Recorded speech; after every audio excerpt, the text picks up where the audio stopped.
大阪・関西万博攻略法。大阪・関西万博の広さは甲子園球場40個分、ユニバーサル・スタジオ・ジャパン3個分の広さがあるので、2日連続で行っても全てのパビリオンを見るのは難しいぐらい広いです。海外パビリオンはタイプ A で42館、日本のパビリオンは17館、またシグネチャーパビリオンが8館もあります。これほどたくさんあるので、どんなパビリオンがあるのか、この動画でおすすめのパビリオンを紹介します。大阪・関西万博は2025年4月13日から10月13日までの184日間あります。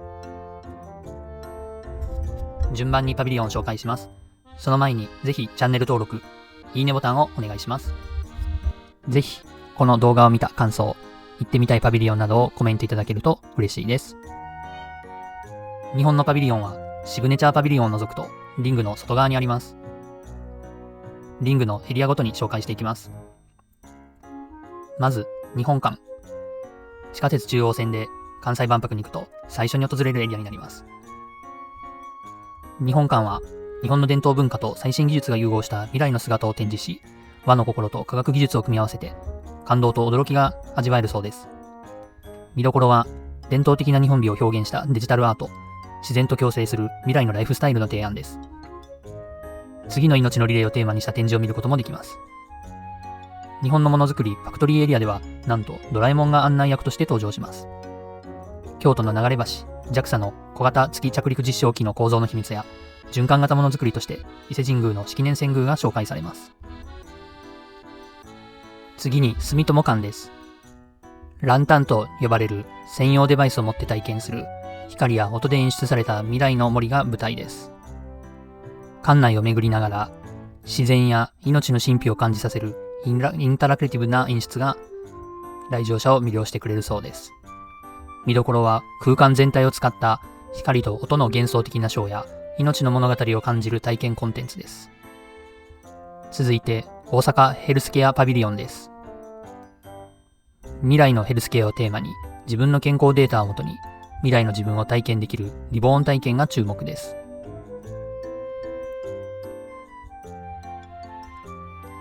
2050年の未来都市を舞台にした人生ゲームや健康に関する様々な展示も見ることができます。ウーマンズパビリオンは女性の視点から公平で持続可能な未来を考える展示です。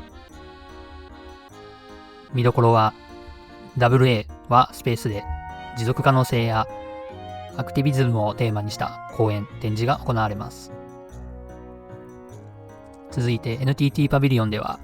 次世代型通信技術を活用した未来のコミュニケーションが体験できるようです。なんと言っても遠隔地にいながらすぐそこにいるように感じるホログラムの通話。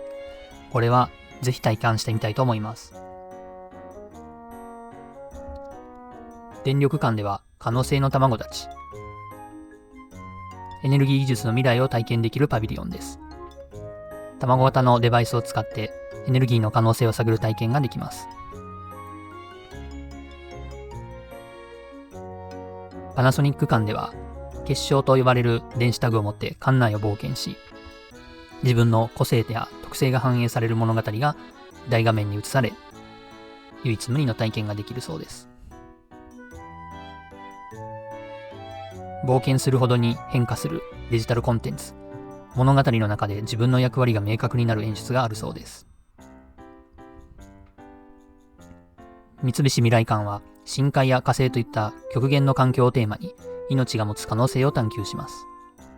生命の神秘と人類の未来の可能性を挑戦できます。続いてリング西側のエリアです。車で来場してシャトルバスで大阪・関西万博の会場に着くと最初に訪れるエリアです。吉本のパビリオンは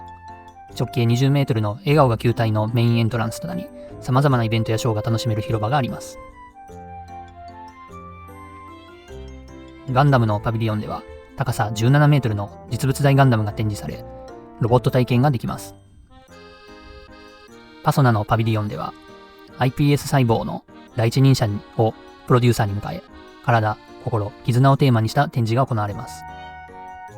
iPS 細胞が展示されるというのが見どころになっています。また最先端の眠りを提案する展示が行われるそうです。ブルーオーシャンドーム、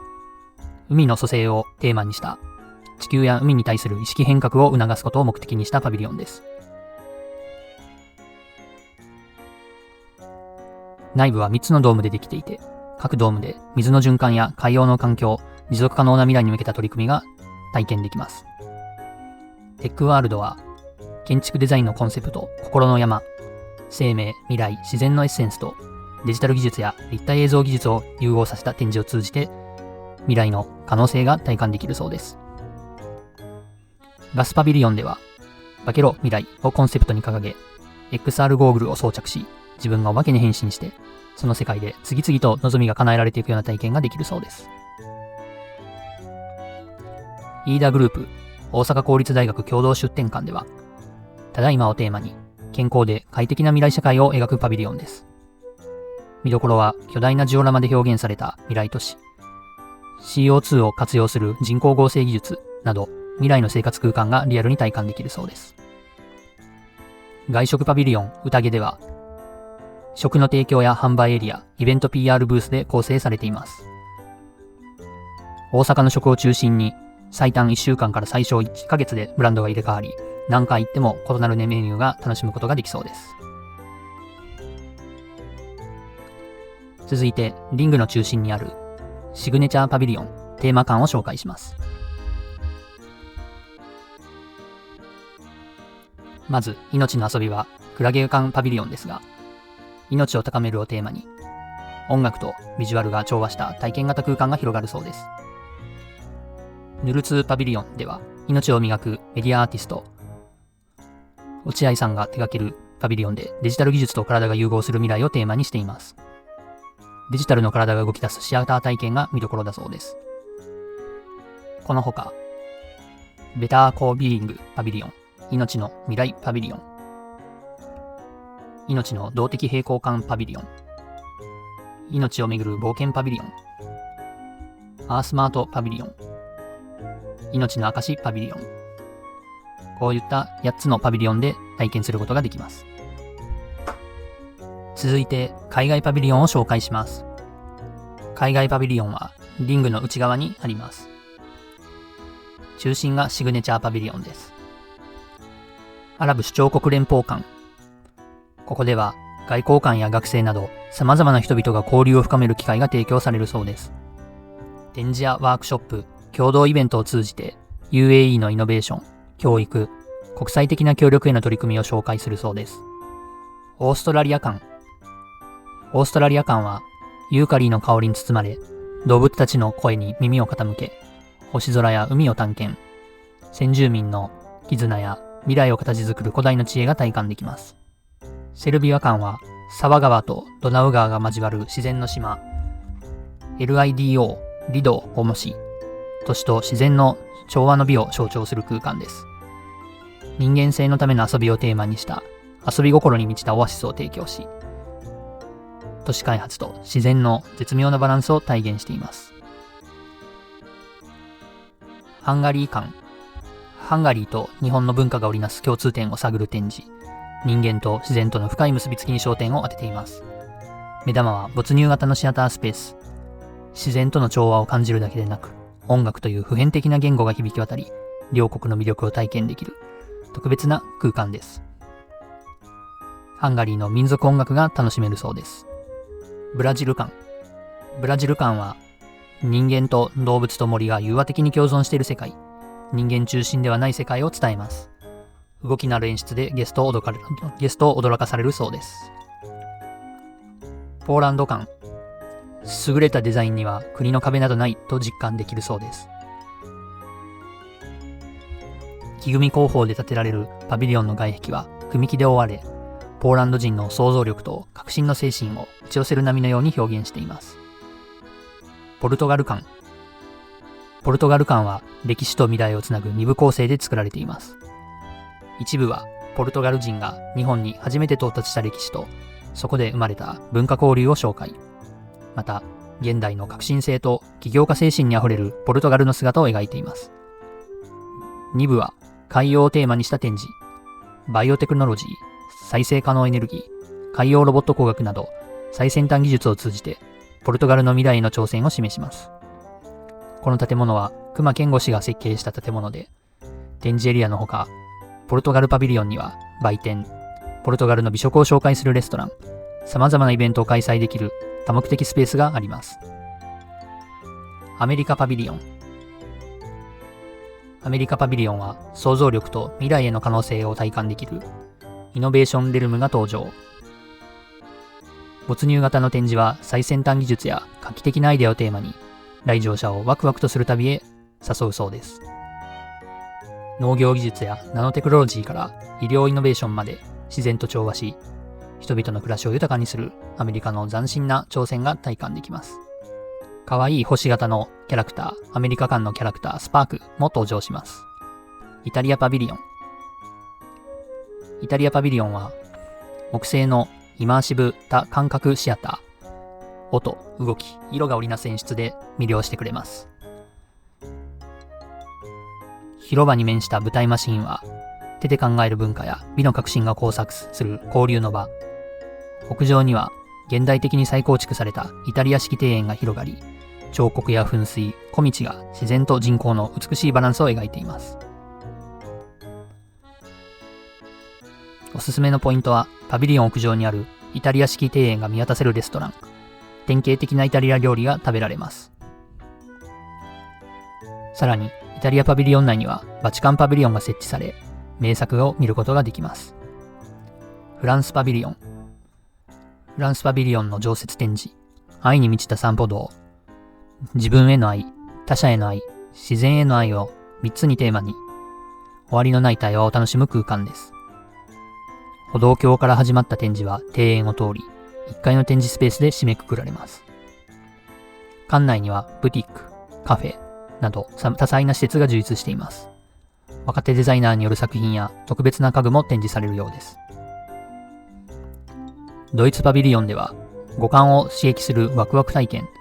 循環型社会での暮らしのビジョンを体感できます。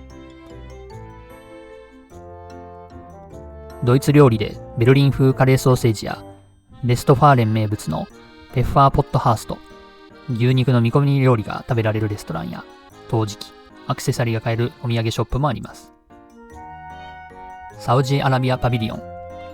サウジアラビアに深く根ざした文化遺産、街や都市を探索しているような空間体験ができます。王国の歴史、文化、遺産を反映したデザインのパビリオンがおすすめポイントです。タイパビリオン。自然資源管理をテーマに免疫力を高める1万種類のメニューを書いたアートウォールが登場。地元食材を生かした多様な料理が紹介されます。インタラクティブ技術で新たな料理を体験可能。伝統と革新が融合したタイ料理を未来志向の展示で楽しめます。また、タイのハーブを使ったセラピーが体と心を癒してくれるようです。スペインパビリオン。黒潮によって結ばれた日本とスペインの歴史を紹介します。海と太陽をイメージしたパビリオンがおすすめポイントです。その他に、東エリアでは、スイス、オーストリア、中国、カナダ、北洋、西のエリアでは、インド、オランダ、その他たくさんのパビリオンがあります。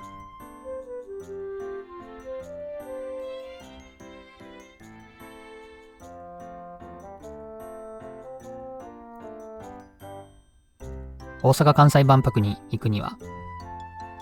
まず入場券を事前に購入しましょう。そして入場日時を予約します。その次にパビリオンの時間を予約することができます。チケットの値段ですが、定価7500円、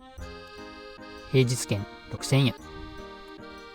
お得なのは初日から4月26日まで限定の4000円のチケット。そして前期券5000円。すでに販売が終了した超早割。そして開催前日まで発売している早割1日券です。テーマパークでいう年間パスポートに相当する通期パスも販売されます。大人3万円で最後の10日間を除いては毎日入場することができます。また、夏だけ入場可能な夏パスというのもあるので、そちらもお得です。いよいよ今年4月開幕する大阪・関西万博。テーマパークメディアハピエルでは、ウェブサイトで最新ニュースをどんどん発信していきたいと思います。この YouTube チャンネルでも発信していくので、ぜひチャンネル登録をお願いします。以上、テーマパークメディアハピエル編集長、元内康弘でした。